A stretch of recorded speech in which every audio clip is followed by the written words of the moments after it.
New York City has been a dream of many. For countless years, it's been a hotspot for multiple movies and TV shows.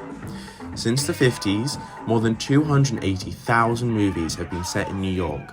It has been a driving factor for people to move from the small towns to the Big Apple. With more than a million population increase between 1980 to 2000, it was no doubt a haven for many. As of 2005, New York City was home to an estimated 270,000 self-identifying gay and bisexual individuals, with it also being the largest home to transgender folk in the United States. Being a large part of New York City's fabrication, the community has been a highlight and focus of many movies, documentaries, and TV shows, such as Paris is Burning, Can You Ever Forgive Me, Pose, and The Normal Heart, just to name a few. These are famous media that features the real stories of members of the queer community in New York City. Unfortunately, these stories can be twisted and manipulated even when the creators have pure intentions, leading to falsehoods and inadvertent judgment of those they have displayed.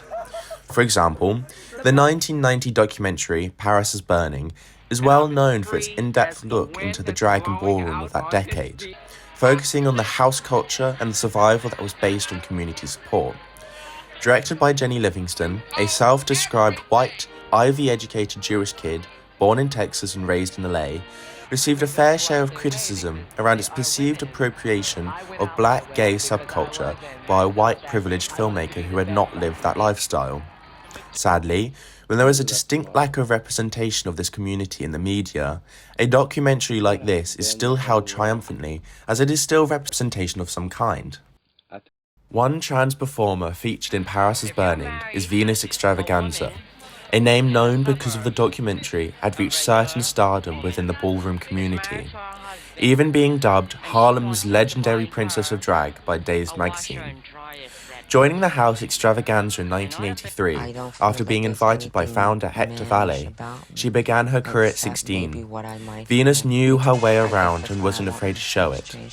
Sadly, on Christmas Day 1988, Venus Extravaganza was found strangled under a hotel bed.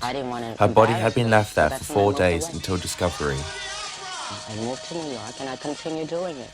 Her story has been shared and reshared countless times, most notably by Pose, a TV show made by Ryan Murphy about New York City's ballroom culture. He didn't exclusively use her name and her story exactly, but told it through another character by the name of Candy Ferocity, a main character until her death in Season 2.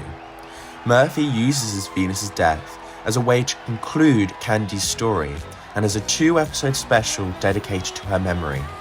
Personally, I am unsure if using Venus's death to tell the story of another character is befitting to her legacy.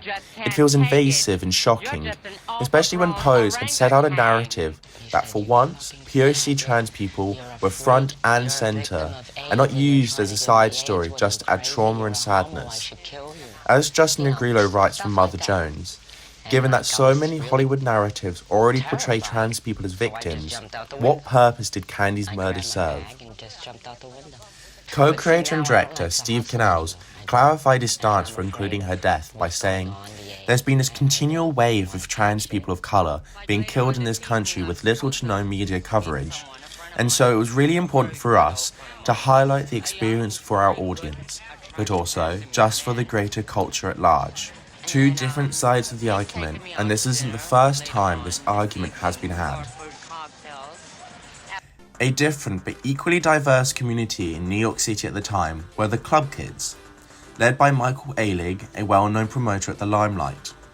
The Limelight were a chain of nightclubs that welcomed over-the-top and crazy, with a borderline desire for bizarre and grotesque. The Club Kids neared fame, often appearing on late-night talk shows, becoming pseudo-celebrities across national TV. One member rose to acclaim for her extremely distinct look and character. Her name was Christina Superstar, who often wore a bright red lipstick, a straight blonde wig, and spoke with a heavy German accent. Featured in numerous videos filmed by Nelson Sullivan, a videographer that instantly captured the lives and stories of many in New York City at this time. Nelson caught the raw style of Superstar and brought forth who she truly was. In the satirical movie Party Monster by Fenton Bailey and Randy Barbato, a film about the rise and fall of Michael Ehrlich and the Club Kids. Superstar is played by Marilyn Manson, a known shock rock star.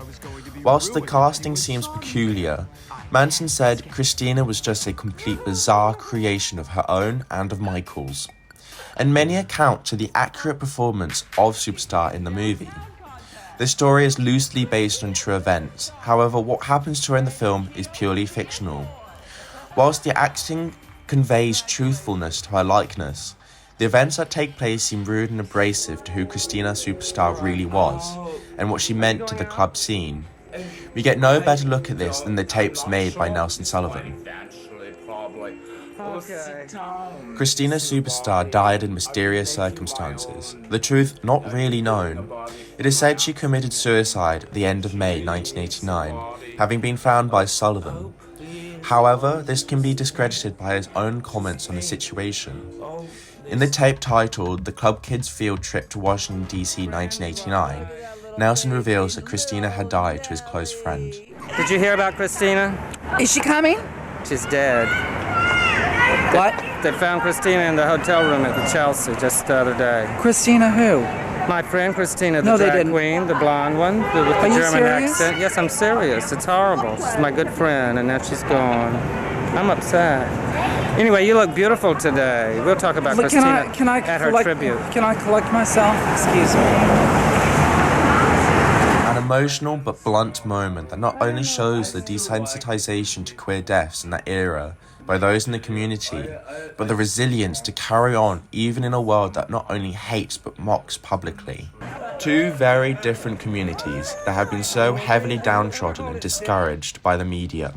We see a hope in Pose and other shows like it that will in future bring the right representation and clarity that is so direly needed in a society clouded by bigotry and judgment.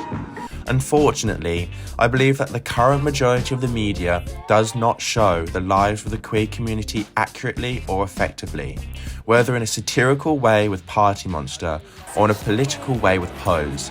Many just want a world to fall into that has good narration of a happy life that's not filled with trauma and sadness. Let's hope with the new wave of filmmakers comes forth the right change.